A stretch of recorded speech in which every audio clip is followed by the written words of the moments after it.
D'abord, merci d'avoir répondu à cette deuxième soirée de l'IMO avec un thème unique.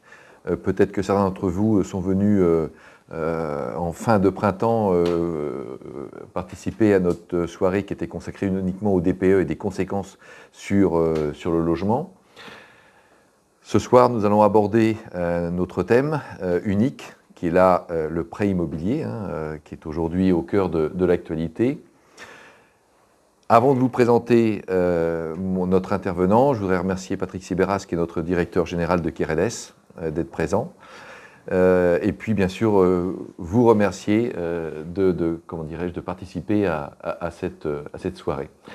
Vous aurez une autre invitation qui se déroule, une soirée qui se déroulera au mois de janvier prochain, où là, si vous avez déjà participé dans les années passées à d'autres soirées, vous aurez plusieurs intervenants, notaires, huissiers, etc. Mais ça sera au mois de janvier, simplement. Et donc ce soir, c'est le prêt immobilier. Alors pourquoi ce sujet? Et d'abord, c'est un sujet d'actualité. Vous l'entendez régulièrement sur toutes les ondes, sur tous les journaux. Il fait l'actualité. Il y a une hausse qui paraît assez importante. Thomas Evin nous dira qu'il faut relativiser les choses. Le prêt immobilier, ses incidences, il est au cœur de tous nos projets immobiliers. Aujourd'hui, la majorité des acquéreurs ont recours à un prêt. C'est l'élément qui fait que nous achetions un T3 ou un T4, que nous achetions à Rennes ou dans une agglomération proche que nous souhaitons et avec son taux ou ses possibilités d'acheter ce que l'on veut, il nous éloigne de notre projet. Il est au cœur de toutes les frustrations et déceptions parce qu'un prêt refusé, notamment pour les primo-accédants, c'est peut-être la fin d'un rêve, c'est peut-être la fin d'un projet, en tout cas assez rapidement. Et puis, pour nous, Keredes, il est au cœur de nos préoccupations de savoir si nos clients peuvent acheter le produit rêvé. Donc, c'est vraiment un sujet qui est vraiment d'actualité et il est aussi, encore une fois, traité par les médias de façon généraliste et pas de façon très spécialiste, notamment sur des secteurs précis comme Rennes ou la Bretagne.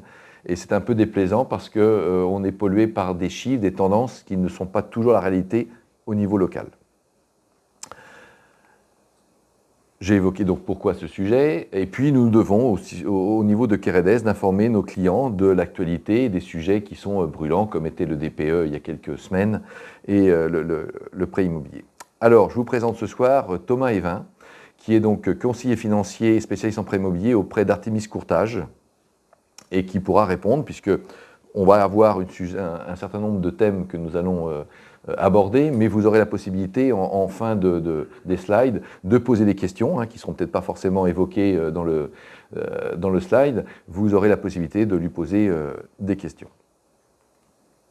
Alors, on va commencer par l'histoire du prêt, parce qu'effectivement, le prêt n'est pas si loin en termes de mise en place, ce n'est pas si vieux que ça. Il a une histoire, il a évolué, bien entendu, et les premières formes de crédit, qui n'étaient pas des crédits immobiliers, on le retrouve il y a fort longtemps, en Mésopotamie, 1750 ans avant Jésus-Christ, donc ça remonte un peu quand même, mais ce n'était pas des prêts immobiliers. Et la première forme de prêts et établissements bancaires, on les a vus au XVIIe en Suède et en Angleterre. Ça, c'est vraiment les premières traces d'établissements bancaires. Et puis, l'explosion a vu le jour, on connaît tous, les immeubles haussmanniens, on connaît tous, bien entendu, Napoléon III, et c'est vraiment au 19e siècle, et notamment à partir de 1860, qu'on a vu le développement du prêt immobilier tel que l'on peut le concevoir aujourd'hui. Il y a eu une bulle immobilière, il y a eu également une crise juste après. C'est souvent le cas, dès qu'il y a une explosion immobilière, il y a souvent une crise derrière, malheureusement. Et aujourd'hui, c'est vrai qu'on retrouve les prémices, les fondations du prêt immobilier à partir du 19e. Il y a eu une véritable évolution en 1978 avec cette loi Scrivener que l'on pourra évoquer, Thomas. Et c'est vraiment à partir de cette date-là que les fondations du prêt immobilier tel qu'on le conçoit aujourd'hui a vu le jour. Il y a eu des améliorations, bien entendu, en 2016-2017, des ajustements, hein, mais c'est vraiment à partir de 1978 que les bases du prêt actuel ont vu le jour. Alors, le prêt immobilier, il a survécu à toutes les crises immobilières. On a connu les crises de 1882, donc suite à ces premiers prémices avec le baron Haussmann et Napoléon III. Il y a eu la crise de 29, bien entendu, qui était importante. On a vu la crise pétrolière en 1974, 90, 91, 92 avec la première guerre du Golfe, et puis celle qui est la plus récente, celle de 2008, la crise des subprimes. Et puis il y a malheureusement cette crise que l'on a vue, qui était une crise sanitaire en 2020, qui était la crise du Covid. Eh bien, malgré toutes ces crises, le prêt immobilier a continué de fonctionner, avec bien sûr des conditions d'obtention qui se sont durcies, qui ont évolué, mais il reste un acteur majeur de l'achat immobilier. Alors, le prêt immobilier, pour quel projet, quel profil et quelles conditions? Il va de soi que le prêt immobilier ne fonctionne que pour l'achat d'un prêt immobilier. Autrement, c'est un prêt à la consommation, un prêt pour trésorerie, etc. Mais il n'est valable que pour l'achat d'un prêt immobilier. Pour quel profil? Thomas Evin nous expliquera les différents profils qui peuvent prétendre à un prêt immobilier. Et puis, sous quelles conditions? Et là également, vous nous évoquerez toutes les conditions. Alors, pour quel projet? Bien entendu, c'est pour l'acquisition d'un bien immobilier, mais pas que. Le prêt immobilier peut englober également différentes choses que souvent les primo-accédants n'ont pas connaissance. Ce sont les travaux d'aménagement, la rénovation, l'isolation, les raccordements aux différents réseaux, les extensions d'un bien que vous allez acheter qui a besoin d'un agrandissement sur la parcelle, d'une surélévation, et puis également d'équiper tout simplement, de mettre une cuisine équipée, de mettre une salle de bain, que sais-je. Donc, vous pouvez bien entendu englober dans votre prêt immobilier toutes ces améliorations, tous ces travaux. Ouais. Je vous coupe, Stéphane. Non, mais bien sûr.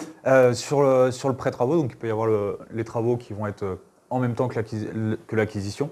Aujourd'hui, c'est de plus en plus regardé sur les achats de biens avec des DPE de EAG. Ça va même être quasiment exigé par la banque de prévoir des travaux. S'il n'y a pas de travaux de prévus lors de cet achat sur des DPE, ce qu'ils appellent dégradés, ils vont fortement l'inciter, ou alors s'il y a une épargne suffisante pour prévoir des travaux. Il peut y avoir aussi des prêts immobiliers, prêts travaux, lorsque les travaux représentent plus de 75 000 €. Et à ce moment-là, on sera aussi sur un prêt immobilier pour financement de travaux. Alors, le paiement de ces travaux se fait bien entendu sur justificatif. Si vous avez déjà eu recours à des travaux lors d'un achat, la banque vous demande soit une facture d'un artisan, soit de facture d'achat, et sur cette présentation de documents, elle vous verse, ou à l'entreprise, ou sur votre compte, elle vous verse le montant que vous lui présentez. Il y a des fois des reliquats, des trop perçus, ou des enveloppes qui ont été mal programmées, mal constituées, mais en tout cas, elles ne sont, cette enveloppe liée aux travaux n'est versée sur votre compte ou aux artisans que sur justificatif. À savoir qu'il faut aussi justifier l'enveloppe travaux avec des devis, ouais. Mais les devis ne sont pas obligés de correspondre derrière aux factures de déblocage. Vous pouvez faire un devis avec l'entreprise X, mais si vous faites appel à l'entreprise Y, ça n'a aucun impact. Même si vous avez fait des devis pour 20 000 € de sol et peinture, mais qu'au final vous vous dites on va refaire la salle de bain, c'est aussi totalement possible. Voilà. Alors, c'est souvent un sujet inquiétant, notamment pour les primo-accédants, et puis suivant la situation professionnelle, l'âge, etc. Pour quel profil? Alors aujourd'hui, est-ce qu'on peut d'abord emprunter à tout âge? On peut emprunter quasiment à tout âge dans la limite en fait, de l'assurance emprunteur qui va vous couvrir jusqu'à 75 ans. Sinon, en fait, il faut respecter cette limite d'âge. Là où il y a eu des sujets à partir d'août 2022, ça a été à cause du taux d'usure. Vous avez dû peut-être entendre parler, qui fait référence au TAEG, le taux annuel effectif global. Et du coup, le taux d'usure, c'est le taux maximum auquel les emprunteurs peuvent emprunter, tous frais confondus. Donc, notamment avec l'assurance emprunteur. Et en fait, plus on avance dans l'âge, et du coup, plus l'assurance emprunteur est chère, et donc plus ça vient augmenter le TAEG, et donc on a des risques de venir dépasser le taux d'usure. Il y a du coup sur la période où le taux d'usure n'était revu que tous les 3 mois, on était vite bloqué par rapport à ce taux d'usure. Donc il y a sur fin d'année dernière, à partir de 45 ans, on commençait à être un petit peu bloqué à cause du taux d'usure. Aujourd'hui, le taux d'usure est revu tous les mois. Donc, ce qui nous permet d'avoir plein de portes. Et il y a le mois dernier, j'ai sorti un prêt pour une personne qui avait 65 ans et on est parti sur une durée d'emprunt de 10 ans. Vous voyez, donc, il n'y a pas vraiment de limite d'âge vraiment. Alors, à l'inverse, on parle de limite d'âge, mais y a-t-il un minima pour emprunter? Minima, on va être sur les 18 ans pour le prêt immobilier. D'accord. Oui. Est-ce que c'est possible d'avoir, quand il y a cette information, c'est-à-dire qu'on dépasse le taux d'usure et que le prêt n'est pas donné, à ce moment-là, est-ce qu'on peut avoir cette info auprès de la banque? Pourquoi? Parce que je n'ai pas réussi à avoir cette information. Le taux d'usure, pourquoi ça dépasse? Ouais. C'est vraiment par rapport à ça, par rapport au coût de l'assurance emprunteur. Dépasser le taux d'usure par rapport au coût de l'assurance emprunteur. Donc des fois, ça peut être intéressant, on y viendra un peu après, mais de solliciter un assureur externe à l'assurance de la banque. Pourquoi? Parce qu'aujourd'hui, la banque fait énormément d'argent sur l'assurance emprunteur. Quand on vient solliciter un assureur externe, autre que l'assurance emprunteur de la banque, on peut diviser le coût de l'assurance des fois jusqu'à 3. C'est assez impressionnant. Peut-être plutôt passer par un courtier. C'est ça. Voilà, parce qu'on a une vue globale et on a des leviers pour trouver des solutions. Excusez-moi. Oui. C'est la date de signature de l'emprunt qui compte pour l'âge de l'emprunteur. Oui. C'est-à-dire, vous dites 75 ans et demi, mais si jamais on a 75 ans en cours de remboursement de l'emprunt, cette partie assurance, on ne change pas. Alors, l'assurance s'arrête au 75e anniversaire, selon les compagnies d'assurance. Il y a des fois où on va pouvoir dépasser un petit peu, mais il y a des fois où l'assurance emprunteur se couvre vraiment au 75e anniversaire. Ouais. Même si on a signé l'emprunt. C'est ça. Oui, tout à fait. Ouais. Alors, il y a un sujet qui revient pour nos acquéreurs, c'est de dire, voilà, aujourd'hui, j'ai un CDI, bon, voilà, c'est très bien, mais je suis intérimaire, j'ai un CDD, j'ai éventuellement une possibilité d'intégrer l'entreprise et d'avoir un CDI. Quel type de contrat est aujourd'hui accepté, refusé? Alors, et quel métier? Parce qu'on parle aussi d'une aisance qu'auraient les fonctionnaires. Est-ce que c'est encore une réalité? Alors, quel type de contrat? Les banques aujourd'hui, comme auparavant, adorent les CDI. Donc, c'est ce qu'elles préfèrent le plus. Sur un CDD, elles vont prendre la moyenne de l'année sur 12 mois glissants pour retenir les revenus. Donc, c'est-à-dire que si vous avez un CDD de 2 ans, que vous venez de le commencer, elle ne va pas retenir de revenus. Et une personne en CDD seule ne pourra pas emprunter. Donc s'il y a un conjoint avec un CDI, là on va pouvoir retenir des revenus. Stéphane, vous me parliez des fonctionnaires. Donc les fonctionnaires souvent passent par une période contractuelle de la fonction publique avant d'être titularisés. Et donc sur les contractuels, c'est pareil, ils prennent la moyenne sur 12 mois. Donc si vous êtes contractuel depuis 6 mois, ils vont additionner vos 6 salaires qui vont diviser par 12. Pour les intérimaires, on va venir faire la moyenne selon les banques, entre 12 et 24 mois. Mais ils vont chercher un petit peu plus loin aussi sur les intérimaires. Ils vont regarder si c'est un intérimaire qui travaille toujours dans le même secteur ou va changer de secteur, qui va travailler dans l'agroalimentaire, après va être paysagiste, après, voilà. Et ça, c'est quelque chose qui n'aime pas non plus, parce qu'il y a de changements, ils ne voient pas une spécialité dans le client. On a eu le cas dans un passé assez récent. Faut-il être absolument de nationalité française et résider en France? Alors, de nationalité française, non. Il n'y a aucun souci. Il faut titre de séjour en cours de validité. Il faut aussi avoir un CDI, une vie qui est là. Ne pas être résident français mais acheter en France, c'est possible, mais c'est un parcours qui est un petit peu plus compliqué. Mais sinon, c'est totalement possible. Alors, j'ai un CDI, je suis en place depuis un certain temps. Suis-je mieux regardé par les banques si j'ai un apport ou pas d'apport? Forcément, mieux regarder avec un apport. Aujourd'hui, acheter sans apport est totalement possible, mais il faut un matelas financier qui est présent. Pour une personne seule ou un couple, la banque va demander à ce qu'il y ait 10 000 € d'épargne pour partir sur un emprunt. Mais on fait encore aujourd'hui des emprunts sans apport, que ce soit pour la résidence principale ou pour la résidence locative, il n'y a aucun souci à ce niveau-là. Toutes les banques ne le font pas, mais il y a plusieurs de nos partenaires financiers qui font des emprunts sans apport. Alors, on ne l'a pas évoqué dans le précédent slide. On évoquait le prêt immobilier pouvait englober des travaux, des améliorations.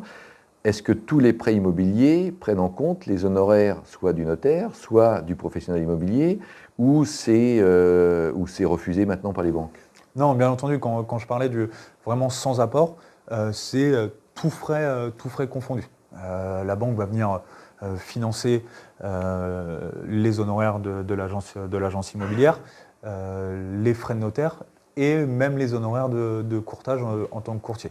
On a vraiment des prêts à 110% à ce niveau-là. Alors, on a parlé il y a quelques années de prêts comme en Angleterre, qui montaient à 40 ans et voire même plus.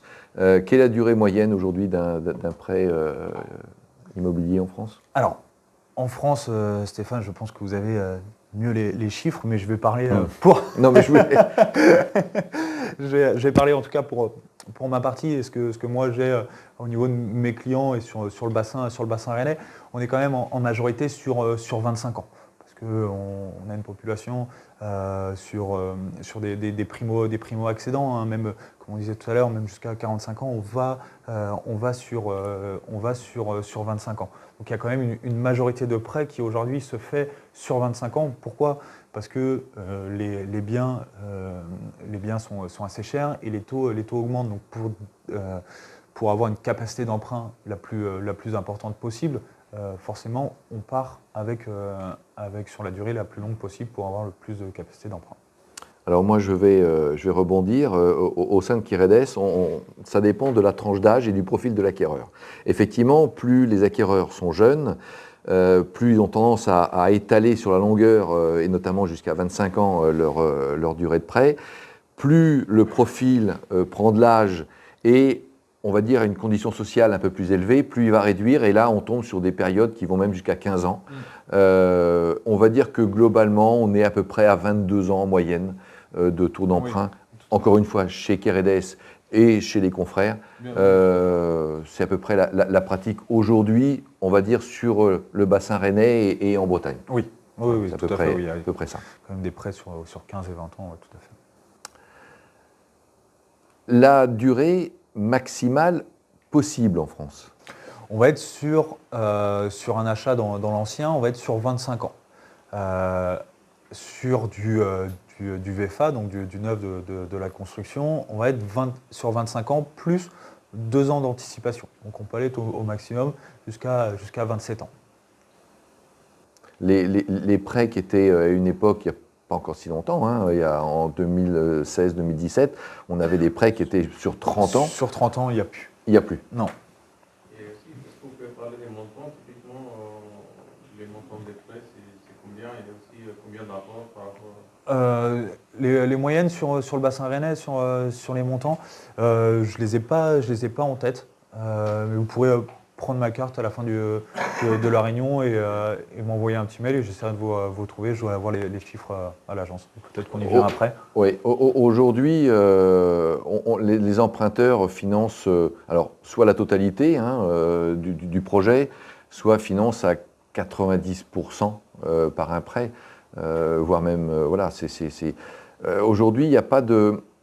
On n'a pas réussi à trouver une moyenne, puisque les biens, on a tout type de biens, donc il n'y a pas une spécificité, on n'a pas qu'une typologie de biens avec un seul prix.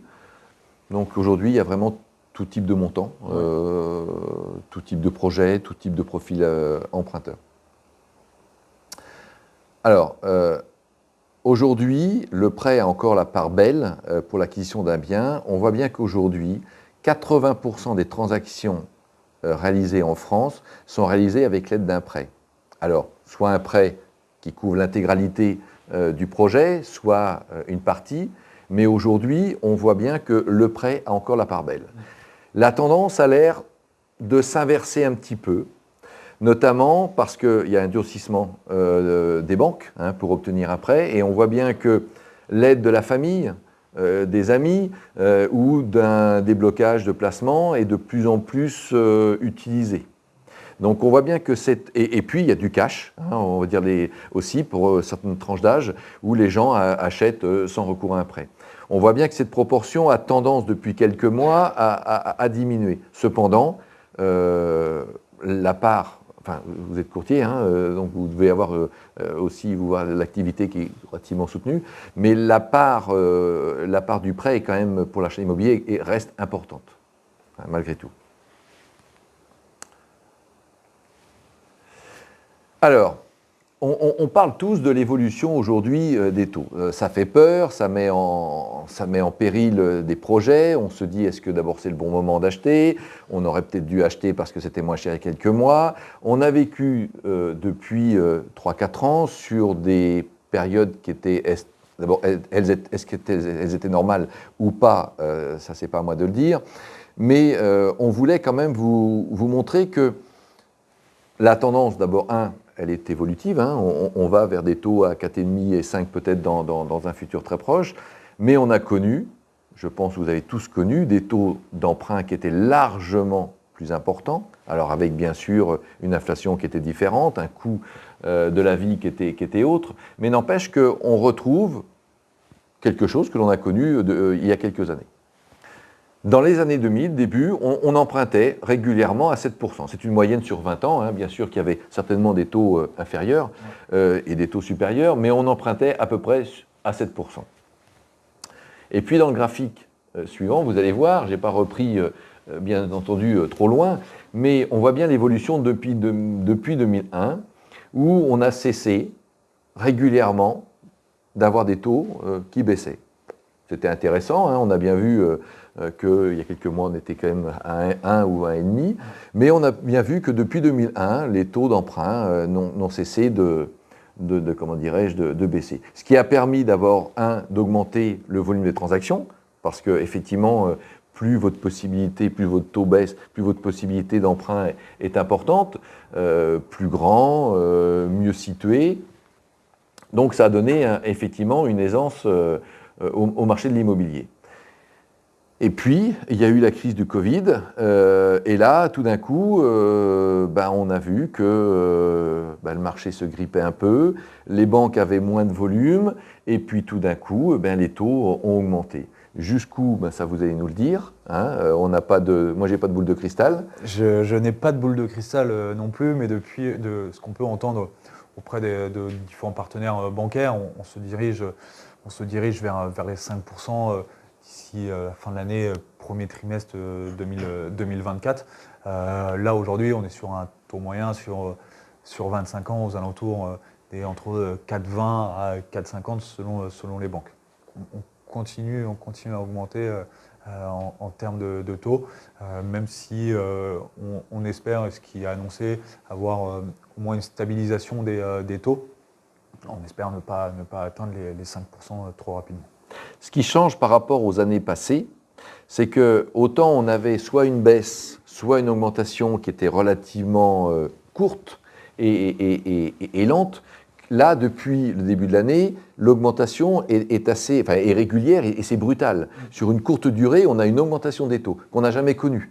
On a connu bien sûr des hauts et des bas, mais qui étaient plus lentes. L'évolution était plus lente. Là, aujourd'hui, ce qui fait mal et ce qui surprend notamment une certaine catégorie de Français, notamment en tranche d'âge, c'est que l'augmentation, elle est brutale depuis le début de l'année. Et ça ne cesse d'augmenter. On ne voit pas de frein. Non.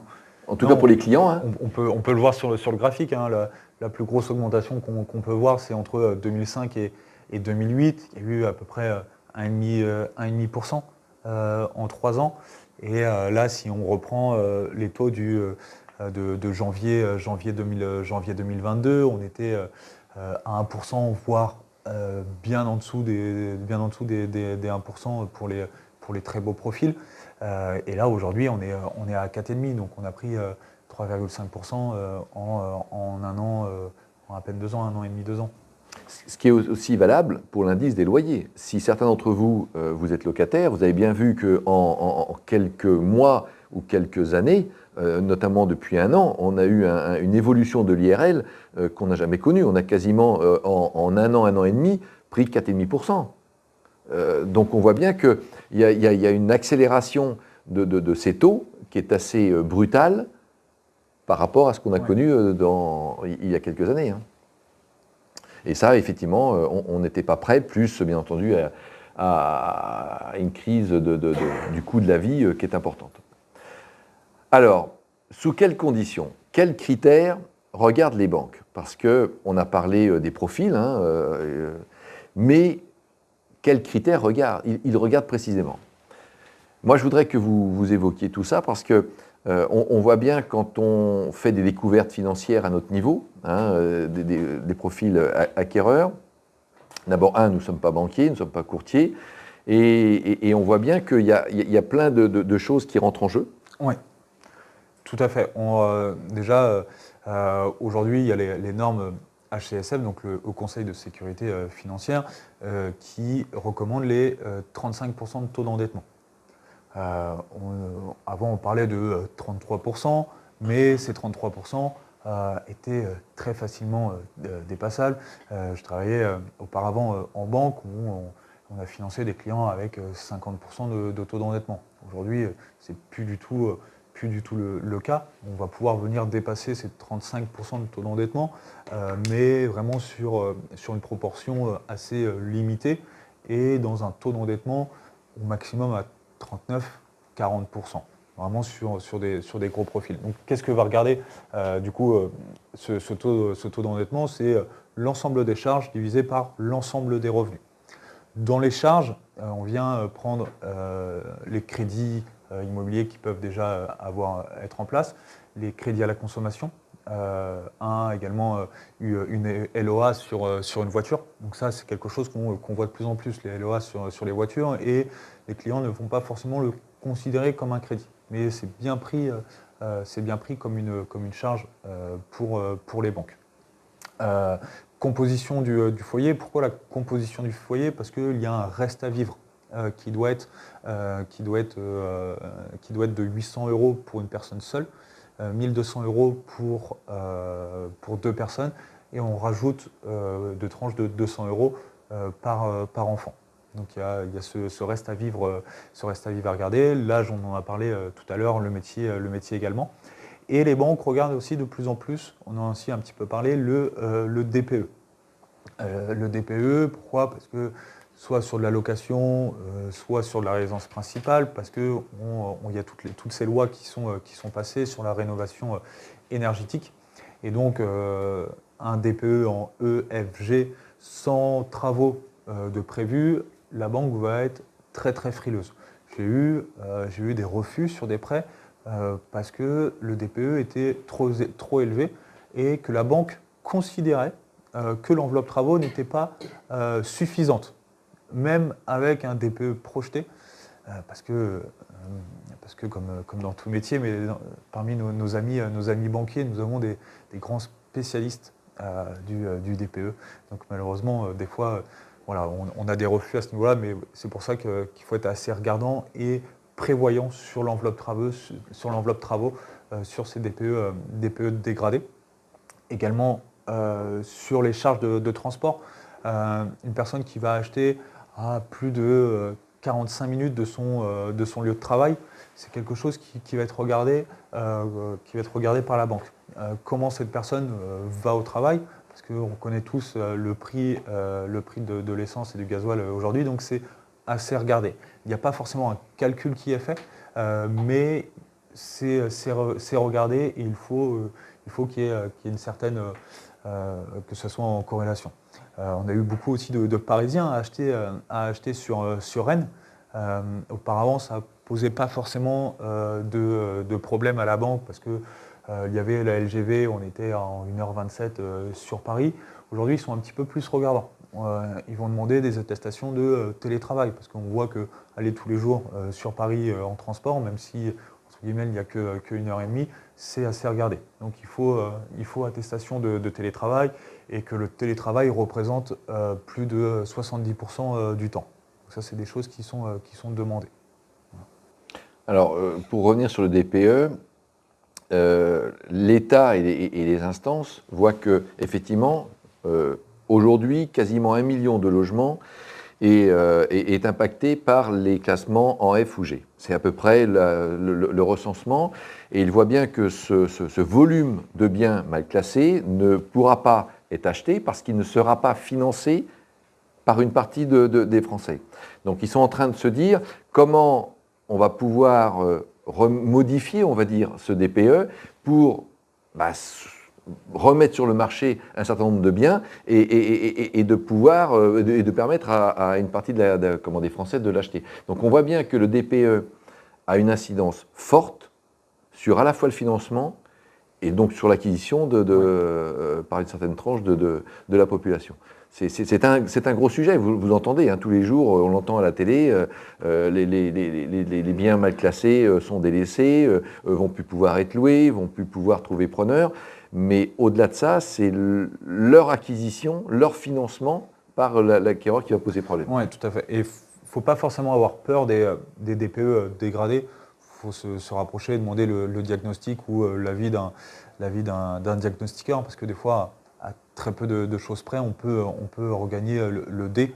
Je sais que, je prends mon cas personnel, j'ai fait appel à un diagnostiqueur, j'étais en G, et simplement parce que le ballon d'eau chaude était beaucoup trop grand pour un studio de 37 mètres carrés, on était sur un ballon d'eau chaude de 150 litres.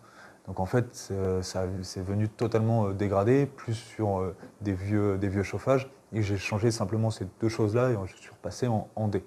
Donc ça a permis dans ce cas-là, de négocier le prix, parce que le DPE faisait peur. Donc c'est pour ça, si vous, dans vos investissements, n'ayez pas forcément peur du DPE, mais bien se renseigner pourquoi ce DPE est dégradé. Mais c'est vrai que dans le passé, les banques ne le regardaient pas, comme les coûts de transport.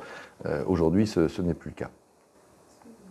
Oui. J'avais juste une question sur le taux d'endettement. Lorsqu'on a plusieurs crédits en cours pour de l'investissement locatif, Oui. on souhaite réaliser une autre opération pour du locatif, quelle est la politique de la banque en termes de taux d'endettement, sachant qu'en face, il y a des revenus locatifs? Alors, donc ils prennent l'ensemble des dépenses divisé par l'ensemble des revenus. Donc, auparavant, la banque, lorsqu'il y avait une souplesse sur le taux d'endettement, allait venir retenir 70% du revenu locatif pour faire face à une vacance locative, etc.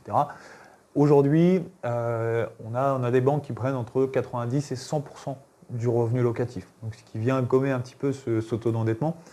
Malheureusement, elles ne font plus ce qu'on appelait le différentiel foncier. Ça, c'était quelque chose qui était très bien pour les investisseurs immobiliers. Le différentiel foncier, on venait prendre le loyer encaissé et on venait soustraire la mensualité. Si on arrivait à 0, on était à 0% de taux d'endettement. On venait du coup calculer votre taux d'endettement simplement sur votre salaire. Malheureusement, les banques aujourd'hui ne le font plus. On espère qu'elles reviennent un petit peu à cette méthode de calcul parce que pour les investisseurs immobiliers ou même un petit peu tout le monde, hein, quand on a une rentabilité qui est bonne sur un bien, ça permet de repartir sur un nouvel investissement. Mais malheureusement, aujourd'hui, on est vraiment sur un calcul de l'ensemble des charges divisé par l'ensemble des revenus. Voilà. En ce qui concerne les charges qui sont regardées par les banques, nous, en tout cas, nous conseillons, et notamment sur des charges qui peuvent être diminuées, alors non pas le DPE, la façon de vivre, les transports, etc., mais ces petits prêts que vous parliez, Thomas Évin, polluent énormément l'obtention des prêts. Les prêts à la conso, alors on ne parle même pas des prêts revolving, les prêts pour avoir un fonds de caisse, etc., on invite, nous les clients, à les solder bien avant une démarche bancaire parce que c'est quelque chose qui, souvent, on a le retour, pénalise alors que le dossier pourrait passer et parce que y a des petits prêts qui traînent, la banque refuse. Ouais, je complète, c'est bien de soit le solder bien en amont ou alors attendre de la présentation du dossier si vous avez une épargne qui n'est pas entre guillemets conséquente.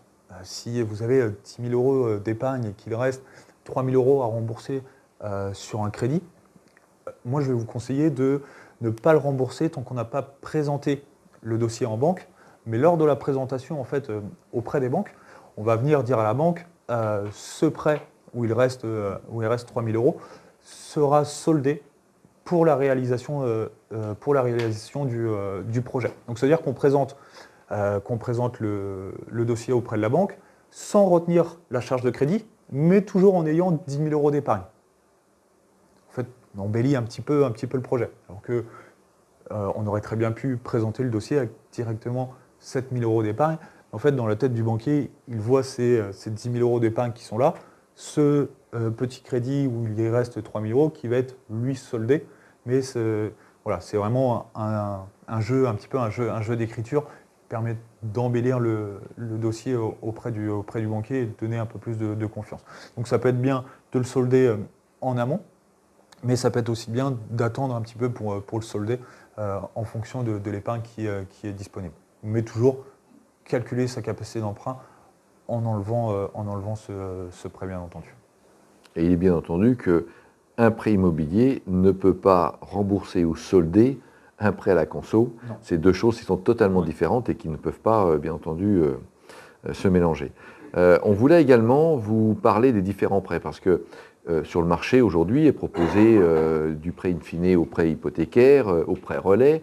On n'est pas toujours, et loin de là, des experts. Et on entend plein de formes de prêts en ne sachant pas vraiment à quoi ils correspondent, comment ils sont montés et pourquoi, et dans quel cas ils sont faits. Donc, on va aborder cette petite liste. Alors, on va commencer peut-être par quelque chose qui n'existe de moins en moins, le prêt in fine. Oui, donc le prêt in fine, on définit une durée d'emprunt qui est souvent entre 10 et 15 ans sur l'in fine. Et sur cette période, vous n'allez payer que les intérêts d'emprunt et le solde sera payé au bout des 10 à 15 ans. Sur le prêt immobilier, c'est quelque chose qui est assez rare. J'en ai fait qu'un seul quand je travaillais en banque. C'était vraiment pour apporter une solution aux clients sur un achat immobilier avec normalement une belle rentabilité, une belle plus-value au bout des 10 ans. Mais on est venu nantir la même somme en assurance vie. En fait, on est venu lui apporter cette solution parce que c'était un gros client, un beau client. Et donc il fallait lui trouver une solution et pour pas qu'il y ait une décollecte d'assurance vie, il y a eu cette solution-là qui a été mise en place. Mais c'est vraiment à la marge et c'est vraiment souvent des solutions qui vont être trouvées au sein de votre propre banque vraiment pour vous apporter une solution, mais ce n'est pas du tout ce qui est le plus représentatif aujourd'hui. Alors nous ne sommes pas tous des experts, je voudrais que vous nous indiquiez ce terme nantir. Ah oui. Voilà, parce qu'il y a des termes comme dans tous les milieux, il y a des termes bien précis, et souvent quand on va d'ailleurs chez les notaires, ils emploient des mots juridiques bien précis, et on n'est pas tous des spécialistes. Donc le nantissement sur l'assurance vie, c'est que vous avez cette somme, on va prendre 100 000 euros, qui correspond au montant emprunté. Donc le nantissement, c'est-à-dire que vous n'allez pas pouvoir toucher à ces 100 000 euros pendant toute la durée de l'emprunt. Donc ça va vraiment être bloqué sur votre assurance vie sans pouvoir faire de déblocage, récupérer une partie ou entièreté du prêt. Voilà le nantissement. Alors le prêt à taux fixe. Le prêt à taux fixe, c'est ce qui représente aujourd'hui, je pense, 99% des prêts. On a un taux qui est défini, le taux nominal d'emprunt, que vous signez sur votre offre de prêt, et peu importe ce qu'il se passe, ne pourra pas évoluer, sauf renégociation auprès de votre banque. Voilà, mais il ne peut pas évoluer à la hausse. Si demain, sinon dans 3 à 4 ans, on revient à des taux qui sont à 1,5, 2%, pour les personnes qui ont signé un prêt à 3,5, ils pourront venir renégocier auprès de leur banque, et du coup, soit venir réduire la durée de l'emprunt, ou alors venir réduire leur mensualité de prêt. Vous évoquiez la renégociation du prêt. Au bout de combien de temps on peut renégocier son prêt ? On peut renégocier son prêt à tout moment, mais il faut qu'il y ait, une baisse du taux nominal d'emprunt d'environ 0,5 1%, 1 à 1,5% pour que ça soit intéressant. Pourquoi ? Parce que la banque vient reprendre des frais, etc. Donc des fois, ce n'est pas intéressant de venir renégocier son prêt, surtout si on arrive sur la fin et que tous les intérêts ont été payés. Un taux que l'on entend revenir sur le devant de la scène, que l'on entendait il y a quelques années, c'est le taux variable. Qu'en est-il aujourd'hui ? Alors, le taux variable, les banques commencent un petit peu à essayer de leur proposer. Pourquoi ? Parce qu'on part sur un taux qui va être plus bas que celui proposé pour du taux fixe, mais par contre, il est indexé à l'OAT à 10 ans. L'OAT, c'est ce sur quoi on se base pour fixer les taux. J'ai eu le cas il n'y a pas si longtemps sur la banque qui proposait ce taux variable simplement sur une partie du crédit. Ça représentait 50 000 euros. Moi, le client l'a refusé directement parce que c'est quelque chose qui fait assez peur et que je ne recommande pas du tout, surtout en cette période haussière. Alors, un prêt que l'on n'entend pas beaucoup parler, c'est le prêt à taux capé. Alors, le prêt à taux capé, ça se rapproche du prêt à taux variable, sauf que on va au maximum augmenter de 1% ou 2% selon les contrats, mais il y a toujours ce maximum de 1 à 2% par période. Donc selon le contrat, on va être sur des périodes de 1, des fois 5 ans, voilà. Donc, mais c'est pareil, c'est des choses qu'on voit jamais dans nos métiers quasiment. Alors, un qui est souvent évoqué aujourd'hui, parce qu'il est souvent utilisé par les primo-accédants, il est remis en cause de plus en plus, c'est le prêt à taux zéro. Alors, il y a le prêt à taux zéro. Ce fameux PTZ. Il y a le PTZ qui est régi par l'État, il y a aussi le prêt à taux zéro qui est aussi proposé par certaines banques. Le primo-accédant, le prêt primo-accédant, le prêt primo-breton.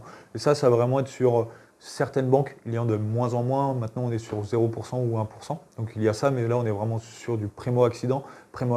Et peu importe le projet et les revenus. Donc ça, c'est vraiment à la marge.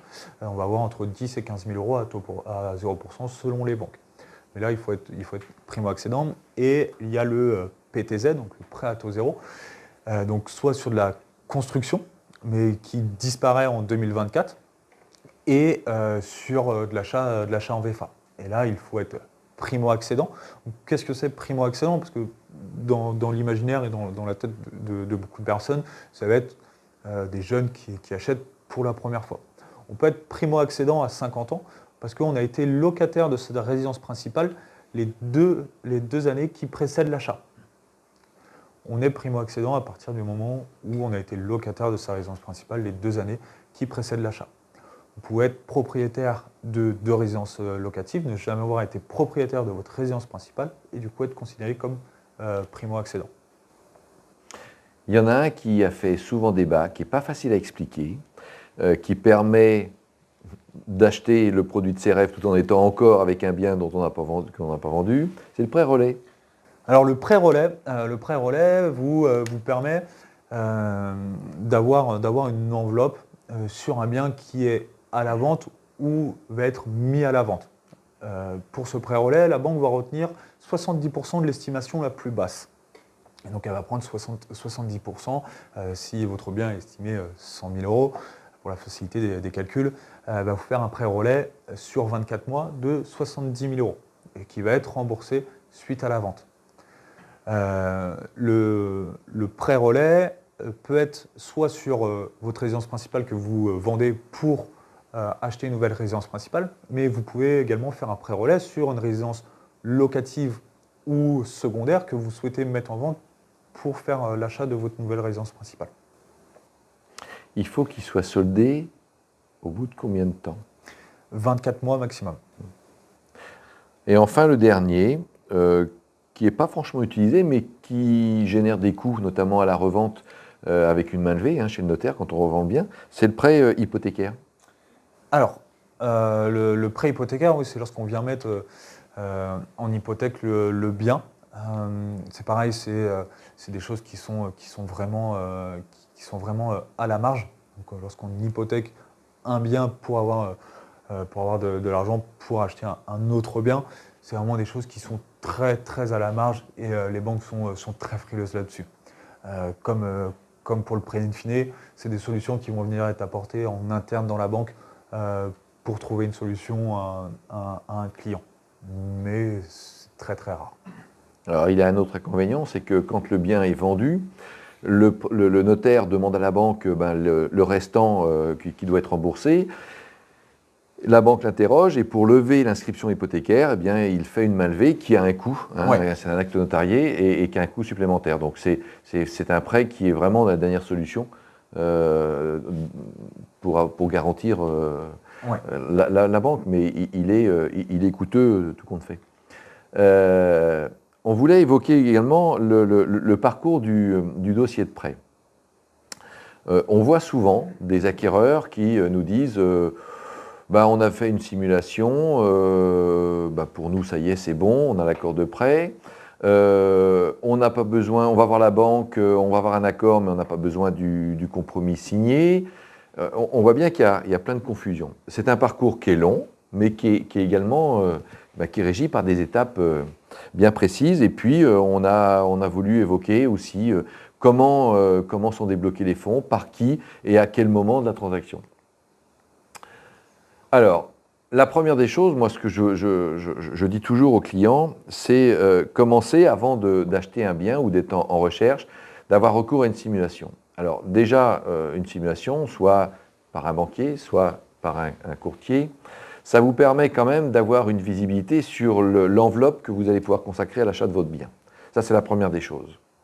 Alors, dans cette simulation, vous allez nous le répéter, mais qu'est-ce que vous avez besoin pour avoir une simulation qui tient la route, parce que ce n'est pas une simulation à faire en ligne. Moi, je vous encourage à ne pas les faire, les simulations en ligne. C'est comme les estimations d'un bien sur Internet, ça ne vaut rien, en fait, pour tout vous dire. Et ça, ce n'est que de mon avis, un avis de professionnel, mais ça ne vaut rien. Et la simulation doit être faite en direct avec un professionnel. Oui. Nous, on fait un rendez-vous qui selon les personnes, va durer entre une demi-heure et 1 heure.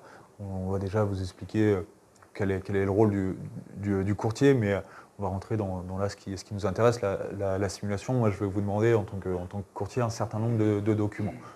Qu'est-ce que vont être les documents? Donc, ça va être vos pièces d'identité, livret de famille pour avoir la composition du foyer.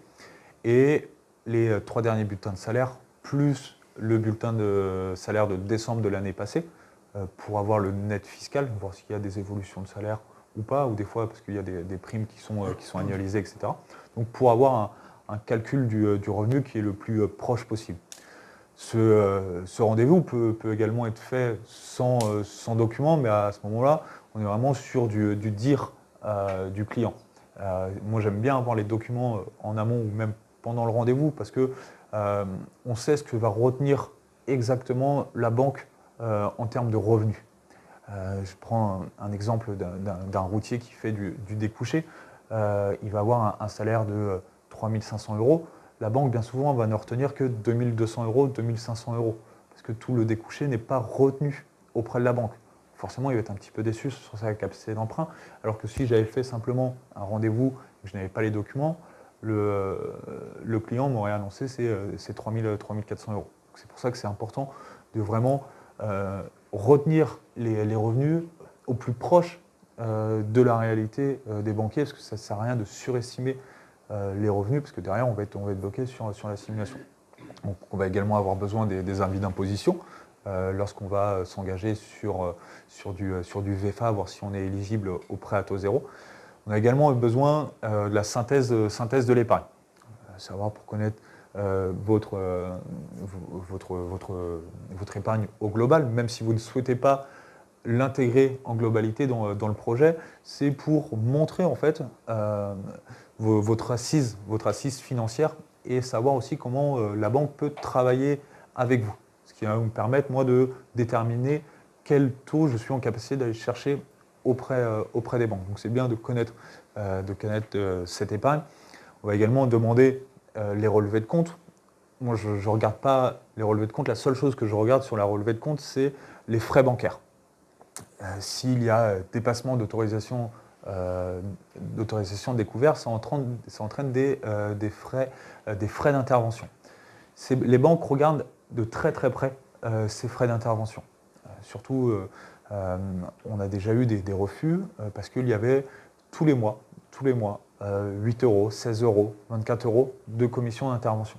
Ça veut dire que la banque se dit, cette personne-là est locataire, si elle arrive avec un prêt, donc souvent il y a un saut de charge, comment elle va faire. Donc elles sont très frileuses par rapport à ça. Et du coup, je demande aussi le tableau d'amortissement des prêts en cours pour regarder, voir ce qui est possible de faire. Voilà sur les documents qui sont demandés pour établir une simulation et vraiment définir votre enveloppe pour votre projet. Ça revient à ce qu'on va évoquer tout à l'heure, mais est-ce que les banques regardent des dépassements d'autorisation de découvert, des défauts de paiement, etc. Est-ce que c'est des critères qui sont juste alarmants ou pénalisant réellement un blocage? Non, réellement pénalisant. Si sur les 3 derniers relevés de compte, il y a eu un dépassement d'autorisation de découvert, c'est pas grave. Mais lorsque c'est régulier avec des montants assez importants, là, ça va être alarmant. Mais ne serait-ce qu'une commission d'intervention, la banque va facilement nous appeler pourquoi il y a eu cette commission d'intervention. Donc, moi, en amont, je demande aux clients qu'est-ce qui s'est passé. Des fois, ça a été les vacances. L'été, souvent, il y a un peu plus de dépenses ou Noël. On l'explique. Des fois, voilà, ça s'explique ou j'avais plus accès à mon application bancaire. J'ai pas fait attention, je me suis pas fait un virement. Voilà. En fait, il faut savoir l'expliquer. Mais lorsque c'est régulier, tous les mois, qu'il y a une mauvaise gestion du compte, bien souvent, j'invite le client à vraiment faire attention pendant 3 mois avant qu'on présente un dossier auprès de la banque. Je vais quand même faire la simulation de financement pour qu'il ait une idée de combien il peut avoir en budget, mais je l'invite à vraiment pendant 3 mois pour qu'on ait 3 relevés de compte parfaits à présenter à la banque. Parce que sinon on va se heurter à des refus et il n'y a rien de pire que avoir flashé sur un bien et avoir un refus pour ce projet immobilier.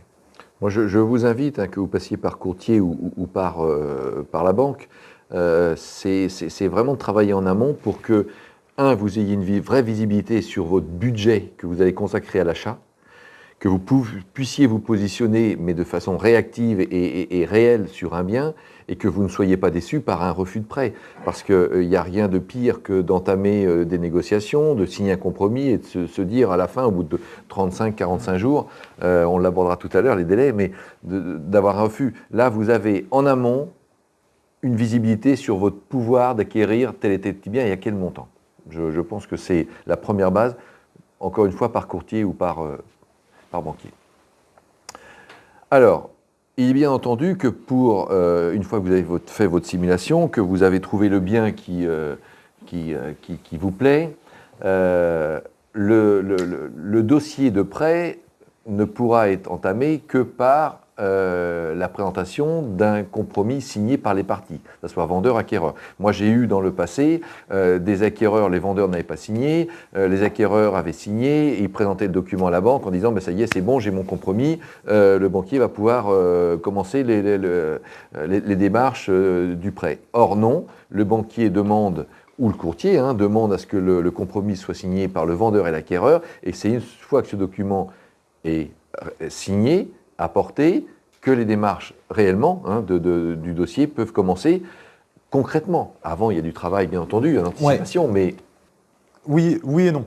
D'accord. Pour aller au bout, oui, mais j'ai la chance d'avoir des bonnes relations avec les partenaires bancaires avec lesquels on travaille, et ils acceptent d'étudier le dossier sur offre d'achat acceptée. Donc ça peut être quelque chose qui est bien lorsque le dossier est un petit peu chaud, un petit peu tendu, de présenter le dossier à différentes banques pour avoir les premiers retours.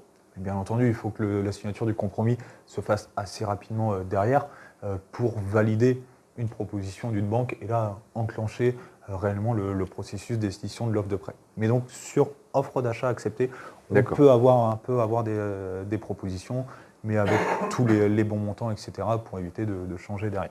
Mais ce qui nous permet de gagner entre 8 et 10 jours. Ce qui est important avec une évolution des taux. C'est ça, avec l'évolution des taux aujourd'hui, des fois ça nous permet de gagner, ou plutôt de ne pas perdre 0,20% emprunté quand aujourd'hui les taux bougent rapidement.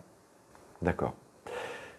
Donc, après la signature du compromis, il y a un choix qui se fait, c'est est-ce qu'on continue ou on passe par un courtier ou on passe par une banque. Alors, j'imagine que vous allez défendre, bien entendu, votre position, ce qui va être tout à fait logique, mais la différence, c'est quoi aujourd'hui, concrètement ? Alors, la différence, c'est quoi ? C'est que c'est pas parce qu'on est un bon client d'une banque, qu'on est client historique dans cette banque, que le banquier va faire directement la meilleure proposition. Au contraire, il va se dire, il est bien, il est chez nous, il a tout, on lui a déjà fait un crédit immobilier, 2 crédits immobiliers, il ne partira pas, on va tenter de gagner un peu plus. Donc voilà, des fois ils font directement la meilleure proposition, et très bonne proposition, mais j'ai eu l'exemple il n'y a pas si longtemps d'un financement d'une personne à Rennes, qui est une très grosse entreprise. Sa banque, il y avait une différence de 1% entre ce que j'ai réussi à trouver et ce que sa banque nous a proposé pourtant en tant que courtier, 1% de différence. Donc c'était assez énorme, mais parce que cette personne-là, d'habitude, ne s'intéressait pas au financement et avait le même banquier depuis 10 ans, un banquier d'affaires, etc. Et du coup, il s'est dit, on peut gagner de l'argent. Alors que c'est des personnes qui ont très très grosses entreprises sur Rennes. Donc voilà, nous, en tant que courtier, on est un petit peu des grossistes en prêt immobilier. Artemis Courtage, ça représente en 2022 7 milliards d'encours de prêts négociés pour nos clients. Ouais, en fait, quand on arrive avec du volume, on négocie les taux. Voilà, donc on vient interroger un certain nombre de banques et on sait, selon votre profil, selon la période, vers quelle banque vous dirigez, vers quelle banque aller. Après, aller voir sa banque, ça peut aussi être bien. Si vous n'avez jamais fait appel à un courtier et que vous n'êtes pas à l'aise avec ça, moi je sais que quand mes clients ne sont pas forcément à l'aise, je leur propose de, eux, interroger leur banque et moi interroger les autres banques pour qu'ils soient plus à l'aise. Et au final, on vient et on regarde quelles sont les meilleures propositions. Et vous pouvez aussi Oui, tout à fait. C'est ce qu'on recommande, parce que là, on va avoir plus d'appui. Quand on apporte un dossier en tant que courtier dans la banque du client, la banque va se dire « Oula, il y a un courtier dans la partie, il va interroger d'autres banques, on veut garder notre client. » Donc c'est toujours mieux quand on a la main sur toutes les banques, ça nous permet de vraiment encore plus négocier. Quand il y a une attache du client à la banque, on va négocier encore plus dur en disant ce qu'on a eu dans les autres banques, mais toujours en diminuant forcément ce qu'on a vraiment eu pour qu'il s'aligne. Voilà, donc ça c'est toujours mieux quand on a la main sur toutes les banques pour une meilleure négociation, bien entendu. Quel est le coût moyen d'un cabinet de courtage, d'un courtier sur les frais? Ça représente quoi par rapport à... Ça représente quoi? On a un barème affiché à 2%, mais en fait, on l'adapte en fonction du montant du projet. Aujourd'hui, sur un projet à 300 000 euros, je ne prends pas 6 000 euros, d'honoraires. Après, c'est propre à chaque courtier, chaque enseigne. Moi, je sais que à titre personnel, je ne prends pas en dessous de 3 000 euros d'honoraires, parce qu'aujourd'hui, j'estime que mes compétences, mon accompagnement, ma disponibilité valent cette valeur. Après, à cas particulier, sur des petits montants, on peut diminuer, mais aujourd'hui, moi, mes honoraires sont à 3 000 euros. Mais qui est inclus de manière sur le montant... Qui est inclus dans le montant, dans le montage emprunté. D'accord. Alors, oui. Moi, vous êtes courtier en négocier les emprunts, mais il existe aussi des courtiers en négocier les assurances. Est-ce que c'est différent? Non, je suis courtier en prêt immobilier et en assurance emprunteur. On fait les deux, oui. En fait, au même titre que les banques, moi, je vais venir interroger l'ensemble des assureurs avec lesquels on travaille pour justement venir trouver de meilleures conditions tarifaires et bien souvent en plus de meilleures garanties. On vient ajouter des garanties pour des coûts qui vont être moindres. J'ai l'exemple d'un dossier que j'ai validé lundi. L'assurance qui était proposée à l'origine par la banque, on était sur un coût de 28 000 euros. J'ai interrogé les assureurs avec lesquels on travaille. Pour de meilleures garanties, on arrivait à un coût d'assurance à 9 800 euros. Donc on était sur un couple de jeunes, ils empruntaient aux alentours des 300 000 euros et ils avaient entre 25 et 30 ans. Donc il y a vraiment un gros gap aussi sur l'assurance emprunteur. Les deux sont toujours liés ou parfois les courtiers sont spécialisés? Nous en tout cas on fait les deux. Je sais qu'il y a de plus en plus de courtiers qui font les deux, mais tous les courtiers ne le font pas. Non. Alors, on va parler des délais parce que souvent les clients sont inquiets et confondent entre accord et l'offre de prêt. Aujourd'hui, pour avoir un accord de financement, après signature du compromis ou de l'offre, il faut combien de temps pour avoir un accord ? Nous, on envoie le dossier dans les différentes banques sous maximum 10 jours sur les grosses périodes. On va voir les différentes propositions des banques. On reprend rendez-vous avec le client. On lui présente les différentes propositions. Bien entendu, on lui dit laquelle est la meilleure. C'est vraiment le client qui choisit la proposition. Il peut arriver qu'il y ait une proposition qui va être un petit peu moins intéressante, 5 à 10 euros par mois dans une banque, mais le client va se dire moi, je n'ai pas envie de travailler avec cette banque, je préfère rester avec celle-ci. Donc ça, c'est vraiment le client qui choisit. À partir de ce moment-là, une fois que le client a choisi, nous, on confirme auprès de la banque et la banque prend rendez-vous avec le client pour mettre en place les différentes modalités. Donc entre le moment où on envoie une proposition et que l'offre de prêt est éditée, il faut compter un mois et demi maximum. Et concernant l'offre de prêt qui est différente, on voit bien que d'une banque à l'autre, et suivant la saison, la période dans l'année, eh bien, les clients n'arrivent pas à avoir, à se faire éditer une offre de prêt. C'est parfois très compliqué, ça met Ça met les vendeurs, des fois, dans des étapes impossibles parce que le dossier traîne. Aujourd'hui, il faut combien de temps pour recevoir, sous combien de temps on peut avoir une offre de prêt Là, sous l'offre de prêt, moi, comme je disais, entre un mois et demi, non, l'offre de prêt éditée. Accord de principe. La banque aujourd'hui sont de plus en plus frileuses à émettre un accord de principe parce que ça les engage un petit peu. Elles vont mettre un accord de principe sous réserve de l'accord de l'assurance, donc assurance emprunteur, et de la garantie, société de caution qui vient cautionner le prêt.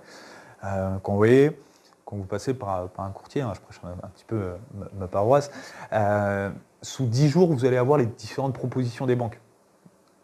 Aujourd'hui, je ne sais pas quelle est la moyenne pour vous selon les banques pour avoir un rendez-vous avec votre conseiller dans une banque.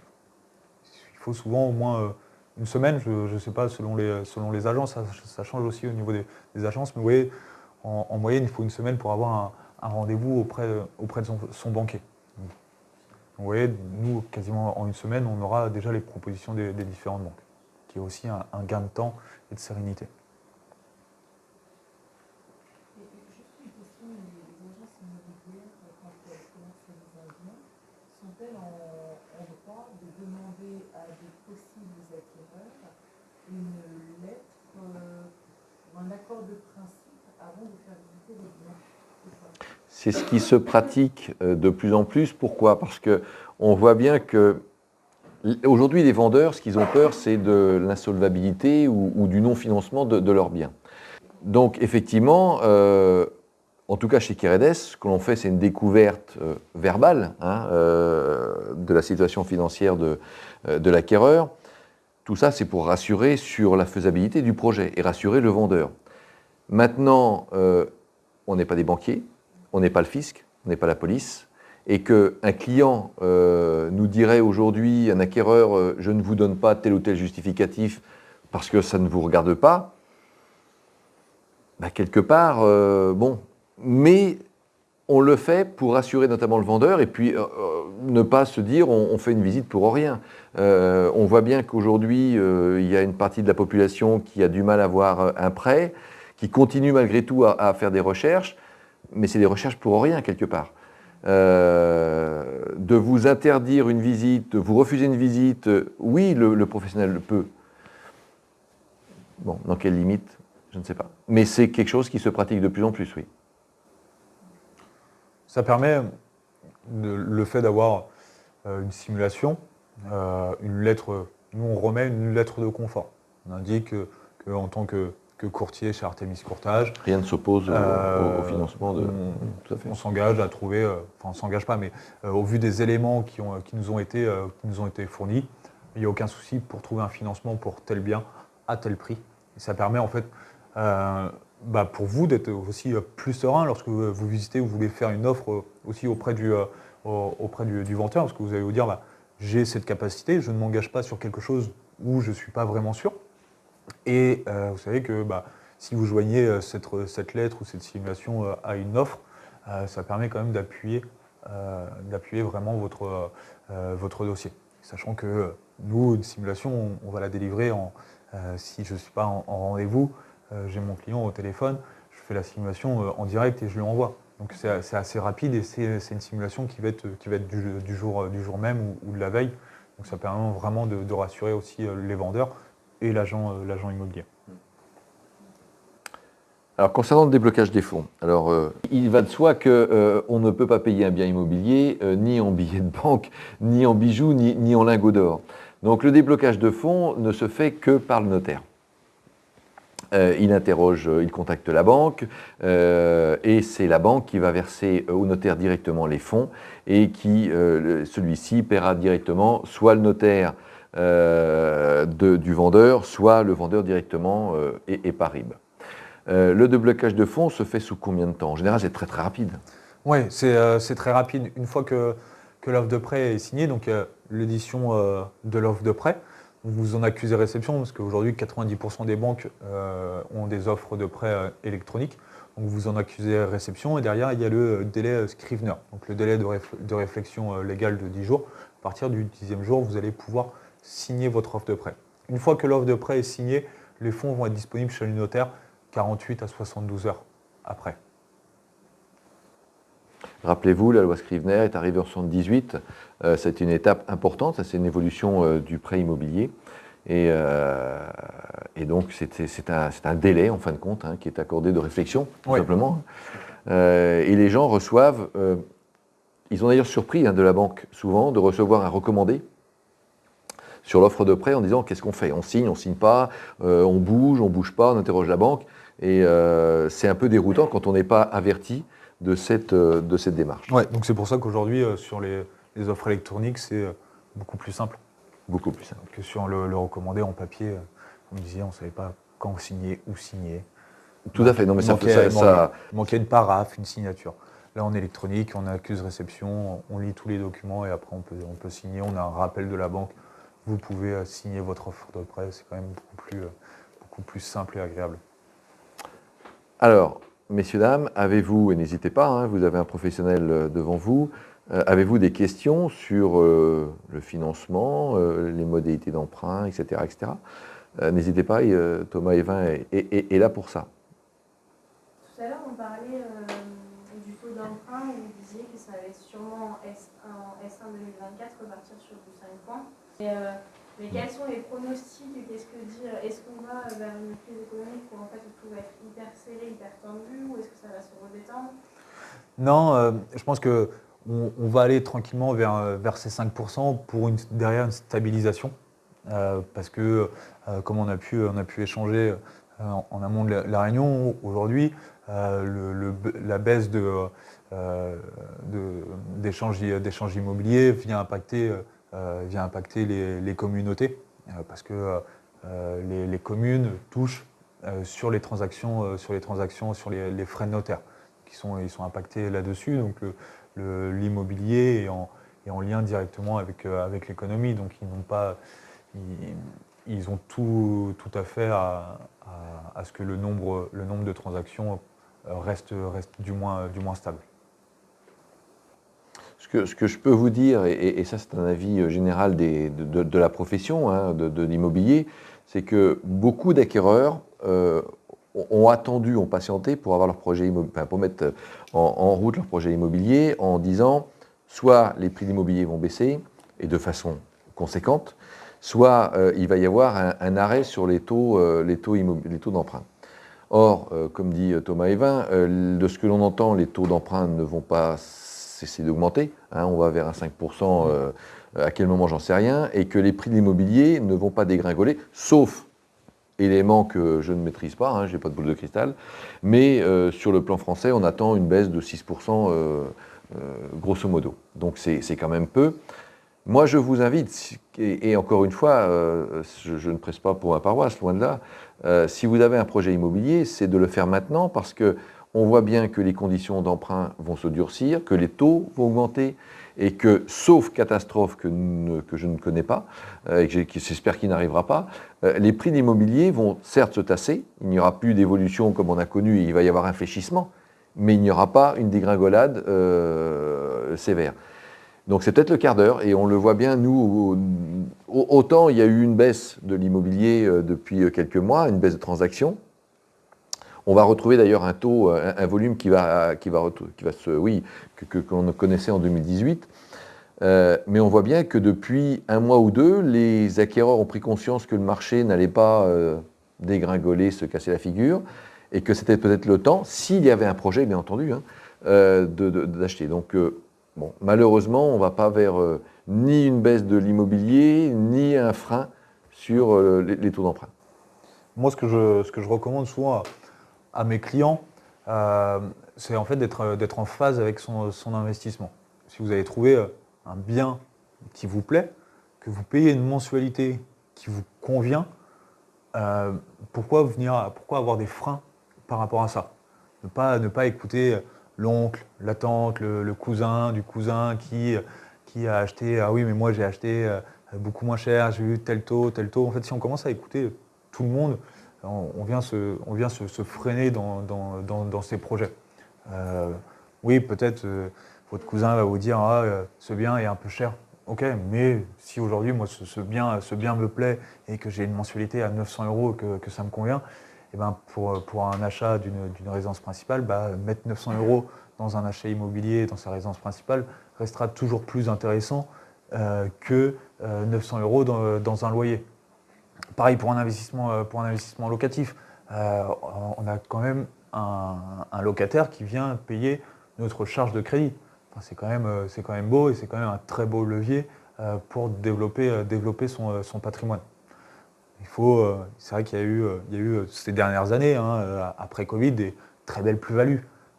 Tout le monde espère et voudrait faire une très belle plus-value de 50, 100, 150 000 € comme ça a pu se voir.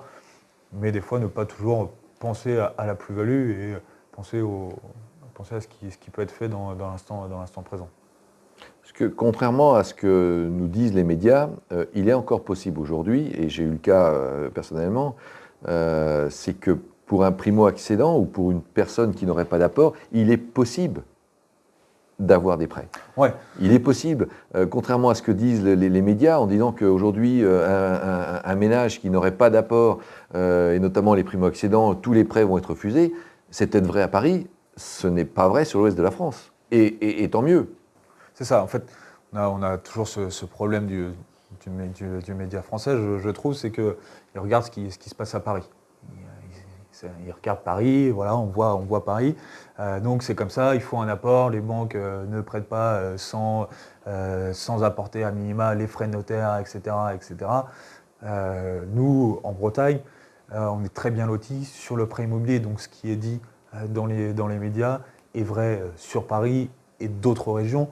Nous, en France, ce n'est pas du tout le cas. On sort encore, lorsqu'il y a un petit matelas de sécurité de 10 000 €, on sort encore des crédits sans apport. Donc il n'y a pas de souci par rapport à ça.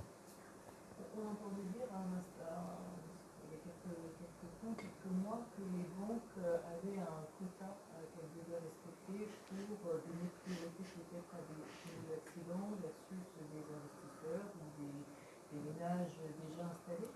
Est-ce que c'est encore vrai? Est-ce que c'était le cas? Il y avait peut-être le quota sur les 20% sur le dépassement des 35% de taux d'endettement. C'est pas du tout ça où je peux. Non. Plutôt donner priorité, puisqu'on voyait bien que le marché était beaucoup plus tendu, de donner plutôt une priorité aux premiers accidents. Ça, on l'a jamais ressenti et forcément vu, parce que la banque a une enveloppe de crédit immobilier à faire qui est quand même assez importante et qui en 2023 n'est pas encore atteinte. Donc ils doivent faire du crédit immobilier, ils le font et on y va. Sur cette enveloppe de crédit, ça se sentait sur 2021, 2022, où en fin d'année, certaines banques qui avaient rempli leur quota de crédit immobilier venaient augmenter leur taux pour ne plus forcément en faire. Mais d'autres banques, du coup, venaient baisser leur taux sur la fin d'année pour combler leur enveloppe. Alors, pour rebondir sur ce que vous dites, il se dit ou il s'est dit que suivant les périodes de l'année, suivant le quota de prêts réalisés ou pas, les banques étaient très strictes ou peu regardantes parce qu'il fallait remplir les objectifs. Est-ce que c'est une réalité ou c'est une... Ouais, c'est une réalité. Chimère, c'est une réalité, même au sein d'une même enseigne bancaire, selon l'agence, il peut y avoir un refus dans une agence qui aurait été accepté dans une autre banque. Parce qu'il suffit que cette agence bancaire ait son quota de clients soit bien, parce qu'ils ont des objectifs dans les agences sur le nombre de nouveaux clients, le nombre de crédits immobiliers, enfin voilà, ils ont des objectifs sur tous, c'est des commerciaux. Selon les agences bancaires, dans la même banque, il peut y avoir un refus, alors qu'il y aurait eu un accord dans une autre banque.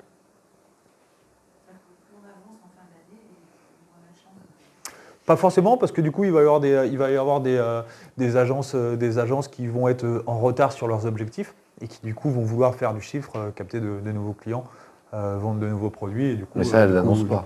Ça, elle l'annonce pas, non. Mais ça se ressent sur les taux. Mais aujourd'hui, cette différence de taux, le fait d'augmenter ou diminuer, aujourd'hui sur cette tendance haussière se ressent moins. Avez-vous d'autres questions? N'hésitez pas. Hein. Alors écoutez, d'abord, moi je tenais à vous remercier que vous ayez répondu à l'invitation de Keredes. Sachez que vous recevrez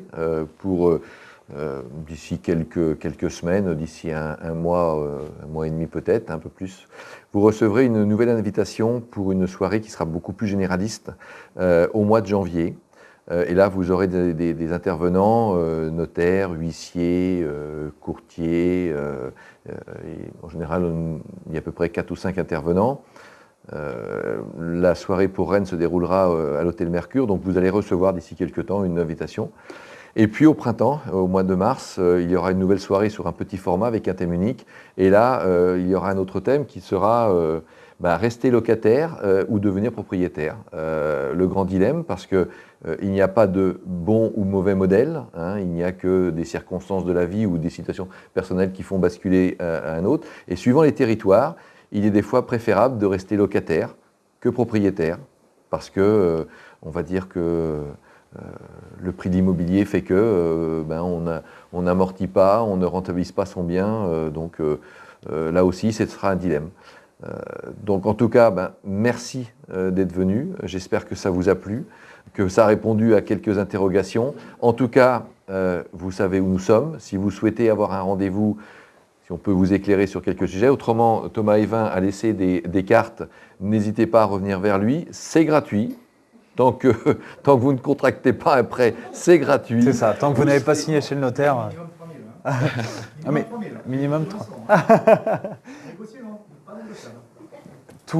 Non, pas de négociation selon le montant emprunté, mais non, je connais la qualité de mon travail et je ne suis pas dans la négociation. En tout cas, n'hésitez pas à revenir vers l'un ou vers l'autre. Et puis, écoutez, je vous souhaite en tout cas merci et puis bonne soirée à vous.